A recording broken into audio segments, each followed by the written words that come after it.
negócio hoje no jornal que eu achei muito legal sobre grafeno. E acho que isso tem muito a ver com a nossa matéria de química, não é? Ah, sim, tem bastante. Até porque essa reportagem do Globo... Mas Eu li no Globo, mas saiu na BBC, saiu em vários lugares. Saiu na Super Interessante, na Galileu.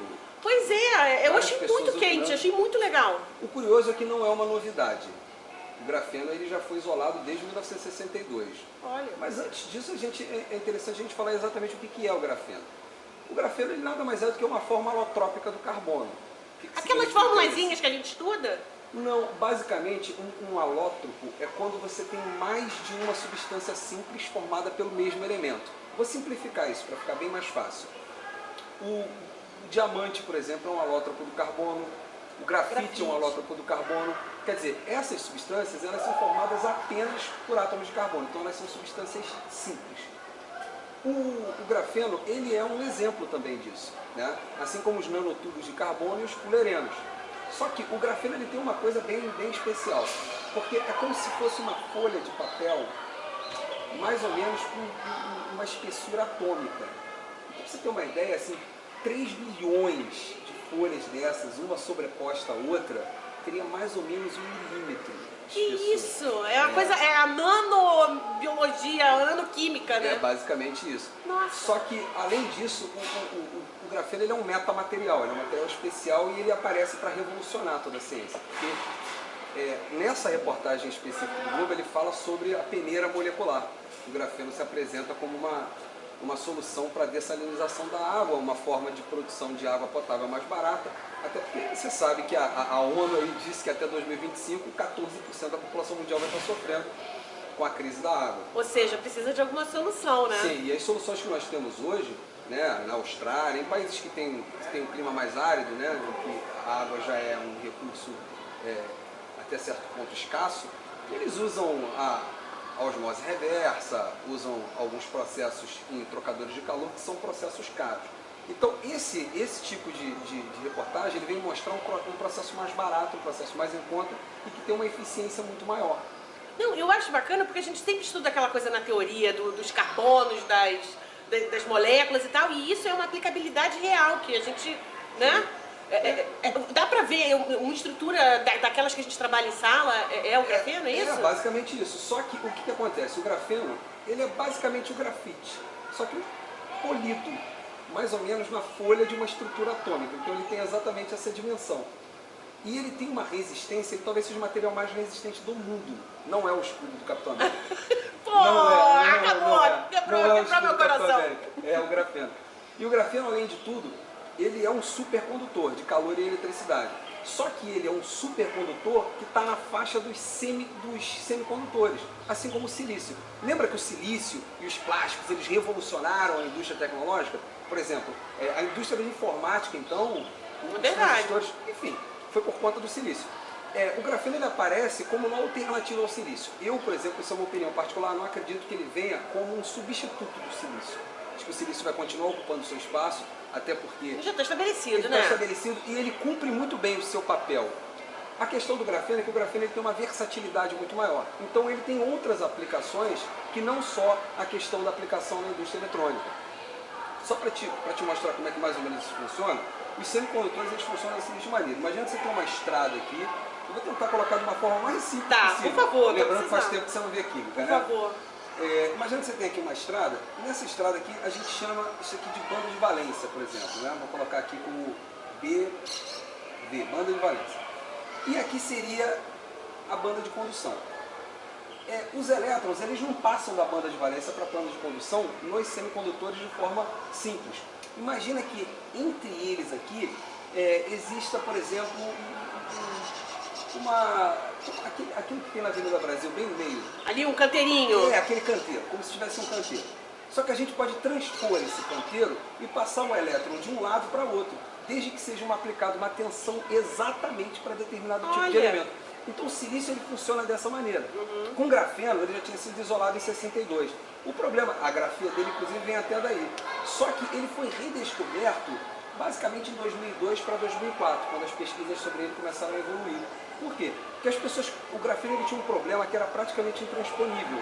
Elétrons saltavam daqui para cá e você não conseguia criar essa barreira de forma tão efetiva. Depois que esses caras conseguiram isolar o grafeno na forma de produzir um transistor para ele, né, que fosse bastante eficiente, isso acabou sendo um marco para que a gente pudesse também ter outras aplicações. E aí aparece essa reportagem aí, que ele aparece como uma peneira revolucionária, até porque o custo energético, por exemplo, da osmose reversa é muito grande. Então, para você dessalinizar a água, você precisa de gastar muita energia. Quando você gasta muita energia, você vai produzir também muita água residual. Ora, você vai produzir água e vai gerar água. É verdade, então, verdade. Quer dizer, é um contrassenso. E assim, para países muito desenvolvidos, aqueles que têm um capital econômico muito grande, esse é um processo já utilizado. Agora imagina para países que vão sofrer com a carência de água, mas têm, né, uma infraestrutura menor.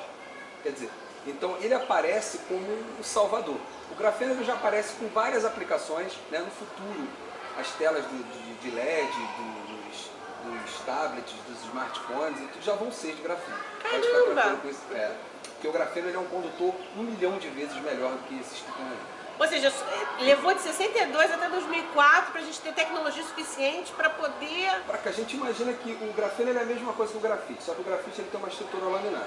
Então você tem várias lâminas sobrepostas, né, de apenas átomos de carbono dispostos numa forma de uma treliça hexagonal.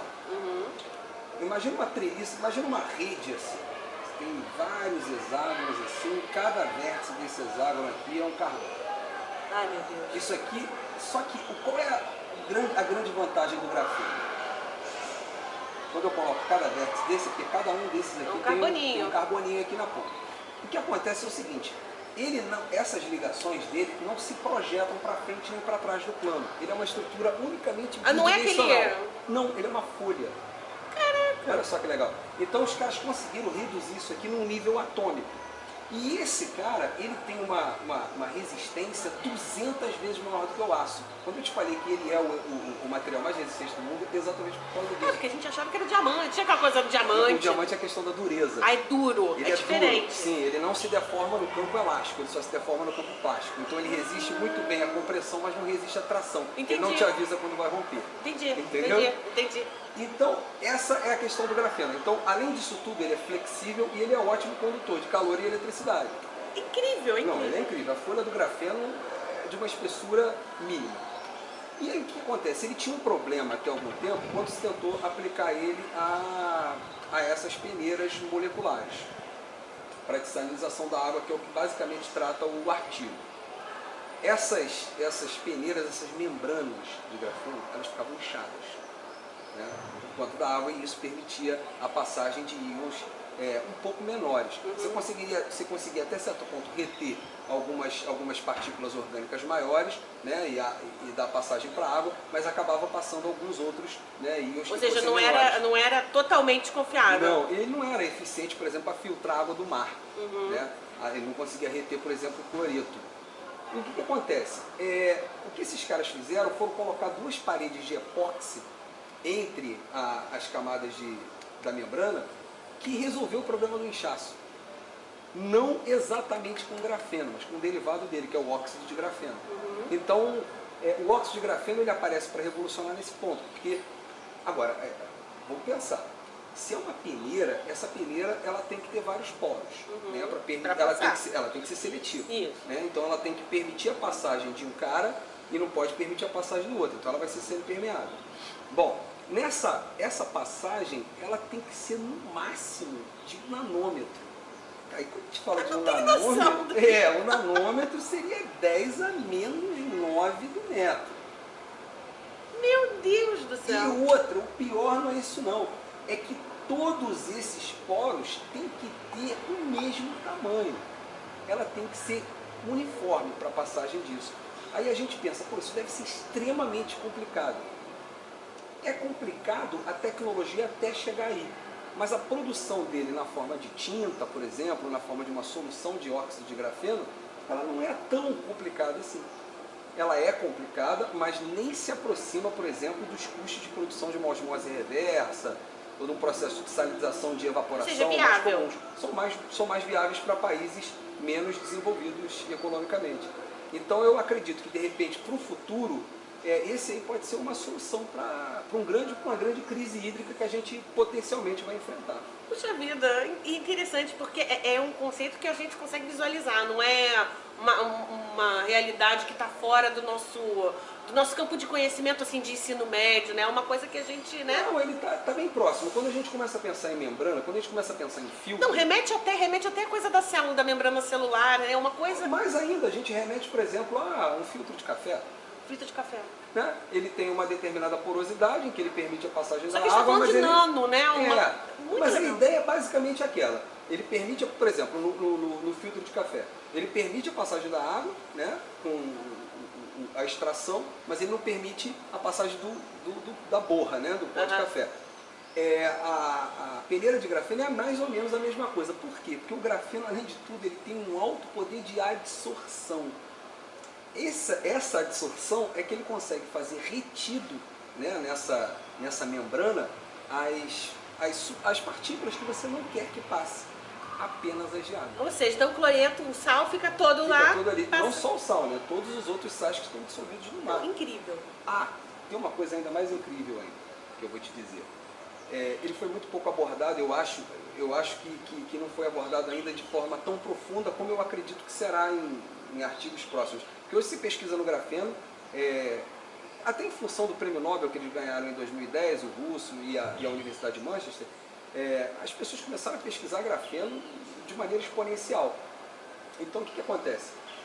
As pessoas já estão começando a pensar em outras aplicações para o grafeno em relação à água, como por exemplo, despoluir um rio contaminado por material radioativo ou metal pesado.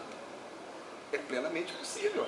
Se a gente consegue filtrar aí os cloretos, por que a gente não consegue filtrar a metal partícula pesado? Caramba! Então, por exemplo, aqueles rios que que nossos pais e avós conheceram, né, como tomava-se banho na Baía de Guanabara, ou no Rio Maracanã. Hoje em dia seria impensável isso. Bom, de repente para os nossos netos já pode ser uma realidade mais possível, né? Talvez até por conta da tecnologia estar a serviço, nesse caso a serviço do bem-estar humano, que é exatamente para isso que a ciência se presta, no fim das contas, né, quando utilizada com responsabilidade. Muito, muito legal. Adorei.